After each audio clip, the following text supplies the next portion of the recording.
Om Swastiastu, Assalamualaikum warahmatullahi wabarakatuh. Shalom, namo buddhaya, salam kebajikan dan juga salam sejahtera bagi kita semua.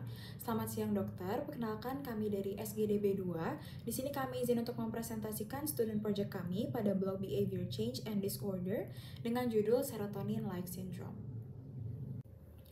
Baik, berikut adalah fasilitator kami, yaitu adalah Dr. Iputu Adiarta Griadi, Sarjana Kedokteran, Magister Fisiologi Olahraga, Ahli Ilmu Faal Olahraga. Selamat siang dokter. Dan juga evaluator kami, yaitu adalah Dr. Luh Nyoman Alit Aryani, Spesialis Kedokteran Jiwa. Selamat siang dokter. Dan berikut adalah anggota kelompok SGDB 2.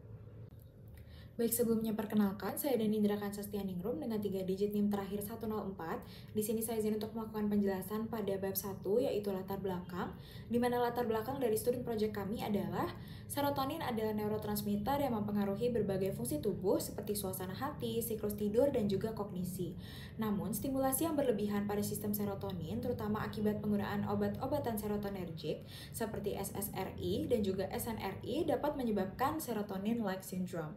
Gejala sindrom ini dapat bervariasi dari ringan seperti tremor hingga berat seperti hipertermia dan juga kejang.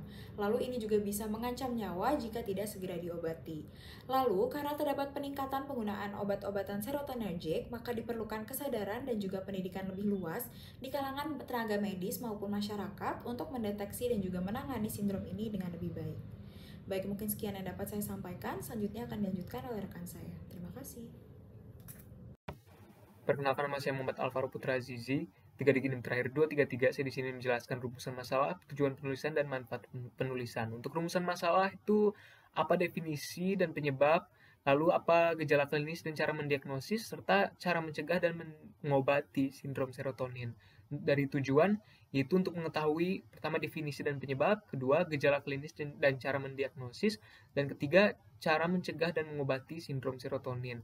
Lalu dari segi manfaat penulisan, pertama itu untuk meningkatkan pengetahuan mengenai pengertian penyebab gejala pengobatan dan pencegahan sindrom serotonin, dan kedua itu untuk meningkatkan kesadaran masyarakat dan tenaga medis mengenai sindrom serotonin. Sekian dari saya. Perkenalkan, nama saya Muhammad Zulfikar Akbar dengan 3 digit NIM terakhir 138. Di sini saya izin untuk melanjutkan. Untuk definisi serotonin-like syndrome ini dikenal juga dengan serotonin toxicity, di mana toxicity ini yang dimaksud adalah terjadinya tingginya jumlah serotonin yang ada di dalam tubuh yang menyebabkan keracunan serotonin. Kemudian sindrom ini juga sering dikaitkan dengan penggunaan obat serotogenik, di mana obat serotogenik ini meningkatkan jumlah serotonin yang ada di dalam tubuh melalui mekanisme seperti interaksi antar obat, dan juga mungkin bisa terjadi karena penggunaan obat serotogenik yang berlebihan dan juga penyalahgunaan obat serotogenik. Kemudian selanjutnya adalah epidemiologi. Untuk epidemiologi sendiri, untuk di dunia ini belum diketahui karena diagnosisnya ini sulit ditegakkan, karena serotonin-like syndrome ini yang berada pada variasi mild atau sedang itu sering disalahartikan sehingga diagnosisnya sering tidak diketahui. Kemudian data yang terbaru yaitu pada 2016 di Amerika Serikat terjadi angka toksisitas SSRI dengan jumlah sekitar 55.000 kasus, di mana angka ini mungkin jauh lebih tinggi karena SSRI hanya merupakan salah satu dari obat serotogenik dari berbagai macam obat serotogenik lainnya. Perkenalkan, nama saya Ayu Setia Devi Depla dengan 3 digit NIM terakhir 108. Di sini saya akan menjelaskan tentang etiologi dari sindrom serotonin. Sindrom serotonin dapat terjadi akibat agonisme ataupun antagonisme dari berbagai kombinasi subtipe reseptor 5-HT. Sindrom serotonin dikaitkan dengan berbagai jenis dan kombinasi obat. 7 famili reseptor 5-HT pasca sinaps yang diberi nama 5-HT1 hingga 5-HT7 masing-masing memiliki subtipe yang secara farmakologi menghasilkan reseptor yang berbeda. Beberapa obat menargetkan subtipe reseptor tersebut. Aktivasi dari reseptor 5-HT2A pada konsentrasi serotonin yang lebih tinggi dapat memberikan efek yang mengancam jiwa, khususnya akibat hipertonisitas dan hipertermia yang parah. Aktivasi dari reseptor 5-HT1A menimbulkan gejala yang lebih ringan seperti kecemasan dan hiperaktivitas. Toksisitas seluler akibat stimulasi 5-HT pasca sinaps yang berlebihan merupakan etiologi dari sindrom serotonin. Perkenalkan, saya Igusti Ayu Putu Putri Junia Indraswari dengan 3 digit NIM akhir 130. Faktor resiko. Sindrom serotonin dapat disebabkan oleh beberapa faktor risiko, yakni penggunaan obat serotonergic seperti antidepresan jenis SSRI, SNRI, triptan untuk migrain, atau obat ilegal seperti MDMA, yang meningkatkan kadar serotonin di sinaps saraf. Penggunaan kombinasi obat serotonergic seperti SSRI dengan MAOI atau triptan juga meningkatkan risiko secara signifikan karena mempengaruhi jalur yang sama, menyebabkan kelebihan serotonin. Selain itu, faktor genetik seperti polimorfisme pada enzim P450 yang mempengaruhi metabolisme obat dapat memperburuk risiko, terutama pada individu dengan metabolisme lambat yang memiliki kadar obat lebih tinggi dalam tubuh memicu sindrom serotonin. Perkenalkan, nama saya Putri Delinda Chandrakanti Putri Asmara dengan TGM terakhir 082. Di sini saya akan menjelaskan terkait patofisiologi dari serotonin sindrom. Serotonin sindrom ini terjadi ketika ada peningkatan yang signifikan dalam kadar serotonin di sistem saraf pusat dan perifer yang menyebabkan overstimulasi reseptor serotonin. Pada kondisi normal, serotonin ini berfungsi sebagai neurotransmitter yang mengatur berbagai fungsi tubuh seperti mood, suhu tubuh, pencernaan, dan fungsi neuromuskular. Namun ketika kadar serotoninnya meningkat secara berlebihan, terutama karena penggunaan obat-obatan yang meningkatkan serotonin seperti antidepresan, SSRI, SNRI, MAOI, atau obat rekreasi, maka terjadi penumpukan serotonin di sinapsis sarafnya. Hal ini menyebabkan stimulasi berlebihan pada reseptor serotoninnya, terutama pada reseptor 5HT2A yang memainkan peran utama dalam munculnya gejala serius pada serotonin sindrom ini.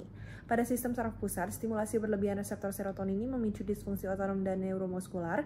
Aktivasi reseptor serotonin di sistem saraf otonom menyebabkan gejala seperti hipertemia, hipertensi, dan takikardia. Selain itu, rangsangan berlebihan pada sistem neuromuskular menyebabkan hiperrefleksia, tremor, kejang, dan kaku otot. Di sisi lain, di otak, kelebihan serotonin menyebabkan gangguan mental seperti agitasi, kebingungan, dan delirium. Jika tidak ditangani dengan cepat, serotonin sindrom ini dapat berkembang menjadi kondisi yang mengancam nyawa, termasuk kejang berat, hipertemia yang tak terkendali, gagal organ, dan kematian. Perkenalkan, saya Putu dan Novelina Angkadana dengan 3 digit NIM terakhir atau 030. Di sini saya akan melanjutkan mengenai gejala dari serotonin sindrom. Gejalanya diderita oleh pasien biasanya memiliki variasi perubahan dari gejala ringan ke gejala berat. Bermula dari gejala ringan terjadi dalam 1-2 jam setelah mengkonsumsi obat. Nah, gejala sindrom serotonin dibagi menjadi 3. Yang pertama ada gejala otonomik, yaitu ditandai dengan hipertermi atau kenaikan suhu tubuh, takikardia atau denyut jantung yang cepat, dan juga adanya rasa mual dan muntah. Selanjutnya adalah gejala neuromuskular, yang ditandai dengan adanya rasa gemetar pada bagian ekstremitas, hiperfleksi atau reaksi berlebih pada refleks tendon, dan juga klonus atau gerakan berulang atau spasmodik dari otot. Selanjutnya yang ketiga yaitu adalah gejala gangguan mental, yang ditandai dengan adanya agitasi atau kecemasan dari ketidaknyaman emosional. Selanjutnya adalah halusinasi dan adanya disorientasi dan berbagai gangguan kesadaran lainnya. Sekian yang dapat saya sampaikan, terima kasih. Baik, sebelumnya perkenalkan nama saya Nyoman Kantika Malini dengan 3 digit NIM terakhir 180. Di sini saya izin untuk melanjutkan dari diagnosis sindrom serotonin. Diagnosis sindrom serotonin harus dibuat berdasarkan anamnesis yang seksama untuk mendapatkan informasi tentang adanya riwayat konsumsi atau penggunaan agen-agen serotogenik, baik obat dengan resep, obat bebas, obat herbal, dan obat-obatan terlarang disertai dengan pemeriksaan fisik, terutama pemeriksaan neurologis yang kuat. Dugaan tinggi diagnosis sindrom serotonin apabila dari anamnesis didapatkan informasi penggunaan agen serotogenik dan adanya kondisi medis dan kondisi psikiatri lain dari pasien. Harus sangat dicurigai adanya diagnosis sindrom serotonin pada pasien dengan riwayat terapi obat yang mendukung ke arah sindrom serotonin disertai adanya 1 atau lebih kombinasi dari gambaran klinis klasik. Tidak ada tes diagnostik standar emas untuk sindrom serotonin. Diagnosis sindrom serotonin murni dinilai berdasarkan gejala klinis. Diagnosis tergantung pada tanda dan gejala yang diidentifikasi melalui pemeriksaan fisik dan riwayat pajanan terhadap agen serotonergik. Ada beberapa sistem kriteria diagnostik yaitu Steinbach, Radomski, dan Hunter yang bisa dilihat pada tabel di bawah ini. Ketiga sistem kriteria mempertimbangkan gejala neuromuskuler, otonom, dan kognitif meskipun pada derajat yang berbeda-beda.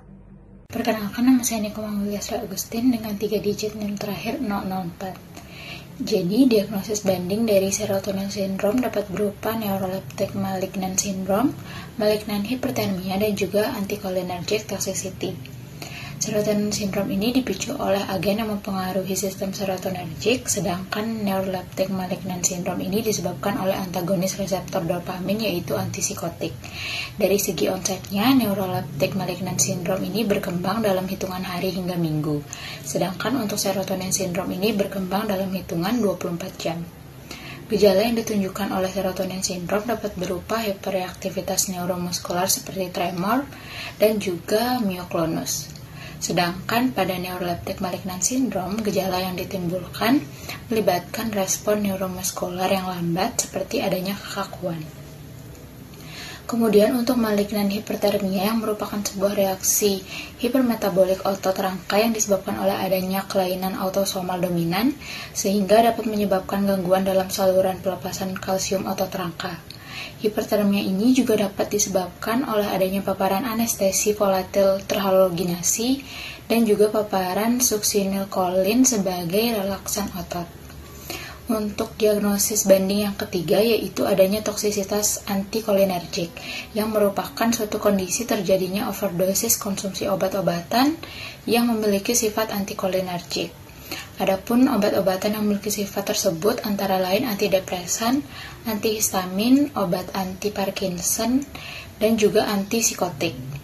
Toksisitas antikolinergik ini memiliki ciri-ciri umum berupa hipertermia, agitasi, perubahan status mental, midriasis, keringnya serabut lendir, retensi urin, serta adanya penurunan bising usus setelah mengonsumsi agen antikolinergik. Sedangkan pada serotonin sindrom tersendiri, refleks otot dan juga tenus ototnya akan terlihat normal. Baik, izin melanjutkan. Sebelumnya perkenalkan saya Regina Florna Pitupulu dengan 3 digit NIM terakhir 056. Serotonin-like syndrome disebabkan oleh kurangnya kesadaran dokter mengenai gejala awal dan kombinasi obat serotonergik yang dapat beresiko. Pencegahan yang dapat dilakukan yaitu dokter harus mampu mengenali tanda-tanda awal seperti perubahan kognitif, kegelisahan, tremor, dan peningkatan refleks pada pasien yang menggunakan obat-obatan ini. Beberapa gangguan mental terkait dengan rendahnya kadar serotonin mendorong dokter untuk menggunakan obat yang meningkatkan serotonin. Ini seringkali dalam jangka yang panjang. Namun, jika pasien melewatkan kontrol atau dokter tidak mengevaluasi riwayat obat dengan benar, kadar serotonin bisa meningkat secara berlebihan. Oleh karena itu, pemantauan ketat terhadap penggunaan obat sangat penting dengan memulai dosis rendah dan menaikkannya secara bertahap. Perubahan atau penghentian obat harus dilakukan dengan hati-hati untuk menghindari lonjakan serotonin yang mendadak. Baik, perkenalkan nama saya Putu Dewi Dastri Parwata dengan 3 digit NIM terakhir 184. Untuk pengobatan serotonin-like syndrome ini dapat dimulai dari penghentian segera obat-obatan yang menjadi penyebab peningkatan kadar serotonin seperti SSRI, SNRI, dan juga monoamin oksidasi inhibitors. Kemudian, obat seperti benzodiazepin itu dapat menjadi salah satu obat untuk menurunkan gejala dari serotonin, yaitu seperti kejang, adanya agitasi, ataupun adanya tremor. Kemudian jika dari gejala serotonin ini tidak menurun, maka dapat digunakan antagonis serotonin. Contohnya adalah seperti ciproheptadin dan juga olanzapine. Nah, apabila dalam situasi kritis, pasien mungkin memerlukan intervensi yang lebih intensif, seperti ventilasi mekanik. Baik, sebelumnya perkenalkan dokter, nama saya Sirmalimar Dalasti dengan 3 digit NIM akhir 09. Saat ini izinkan saya untuk memaparkan kesimpulan dari presentasi kelompok kami.